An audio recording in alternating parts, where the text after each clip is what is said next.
Okay, this video is going to be about multiplication using vertical form. So what I mean by that is carrying out a multiplication sum. So for example, something like 14 multiplied by 3, and then working out what that is. So the way I'm going to do it is I'm going to do what's called vertical form, which is to set it out the 14 at the top, and then multiply, and then the 3 underneath. And then I'm going to explain how we're going to multiply those out and work it out together. So this rests on the understanding that 14 times 3 is the same as doing 10 times 3 and then adding it to 4 times 3. So whenever I have to multiply two numbers together, I can basically split them up. So the 14 times 3 is the same as doing 10 times 3 and then 4 times 3 and adding the two together. So the way that this works is I will multiply first of all the 3 times 4. So this here, I will do this 3 and I will multiply it by 4. So 3 times 4 is 12. Which I could also write here. And the way I write it is I take my 12 and I write the 2 underneath here, and the 1, because it's in the tens, I write it up here and I carry that and I use that there for later. After that, what I do is I do 3 times 1, because it's going to be in the tens column. 3 times 1 is going to be 3, but I'm going to write it here and it's in the tens column. This is the units column, this is the tens column. And also, because I had 12 from previously, I'm going to do 3 times 1 and then I'm going to add that 1 to the tens column as well. So 3 times 1 is 3 and then another 1 is 4. So in my tens column I should have 4, which would give me the answer of 42. If I wrote this here, 10 times 3 is obviously 30, and I can see that by adding the two of those together I do indeed get 42. So the way this has worked here is I've done my 4 times 3 first. I've got 12, 2 in the units column, 1 in the tens column. So I did here 3 times 4, I've got 2 in the units column, and my 1 in the tens column, because I'm going to have more in my tens column, which I'm going to work out later. Okay, this 1 here, which I'm going to combine with this 3 here to make 42. So what I do next is I do 3 times 1, which is 3, which would be like the 30 here, and then I add that 1 for the tens column, and then I write 3 times 1 plus 1, and I write it here, 4, to make 42. All right, now I'm going to do some more examples of that to show it, but this is the principle of how it works. So you're basically splitting it up and doing the units first, then the tens, and then you combine them together and you get your answer here. But it's all done in part of the vertical form. So in order to assist with this, what I'm going to do is I'm going to use this little grid here, which I've got to help work things out. So if I want to do another sum, so say I'm going to do 26 times 4.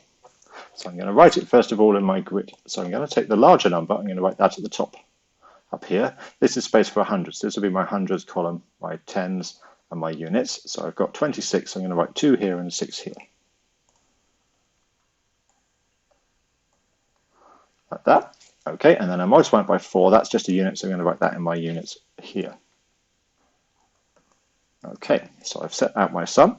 So then what I'm going to do is first of all do 4 times 6, because I'm just going to do the units times units. So 4 times 6 is 24. So I write the 4 down here because that's the units. In the tens, I've got 2, so from 24. So I'm going to write that up here, which I'm going to carry it and use that later to add from anything else which is in my tens column.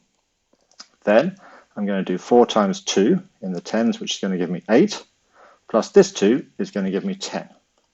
So I would write down here 0 and then 1. Now, if I had more digits here, I would need to write my 1 here for the hundreds column, and then do 4 times whatever was here and add that 1. Since there's nothing here, I can just directly write my 1 down in here. So my answer, 26 times 4, would be 104. Okay, I'm going to do a couple more examples to get the hang of it. Take another grid. I'm just going to change the color and do that.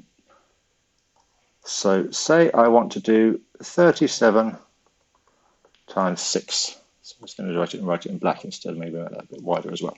So I first of all would write the number in my grid. So 37 would go at the top, like that, and then the 6 would go down here at the bottom. So I would start by doing 6 times 7 in the units, this unit by this unit. So 6 times 7 is 42. So I'll write the 2 down here in the units column, and I will carry the 4, which will go up here. Then I will do 6 times 3, which is 18. And I will add this 4, so that will give me a total of 22. Again, I don't have anything there, so I don't need to worry about that. So I can just directly write my 22 here and here. Okay, so the answer would be 222. If I do another one, say I want to do, let's do a larger number this time. So let's say I want to do 143 multiplied by 5. So again, I'll take my multiplication grid. Okay, so I write my 143 here, and then I write my 5 down here. And then I'll start by doing, first of all, 5 times 3. 5 times 3 is 15. So I'll write 5 here and carry 1 here. Then I will do 5 times 4. 5 times 4 will be 20, and I'll need to add my 1 here. So that will be 21. This time, because I have got numbers in the next one, I will need to write 1 here and carry 2 up here. Then I will do 5 times 1 here, which will be 5 in my hundredths column, and then add my 2, which will give me 7 in the hundredths column. So the answer would be 715. Okay, so that's how that would work. Now, let's do one more.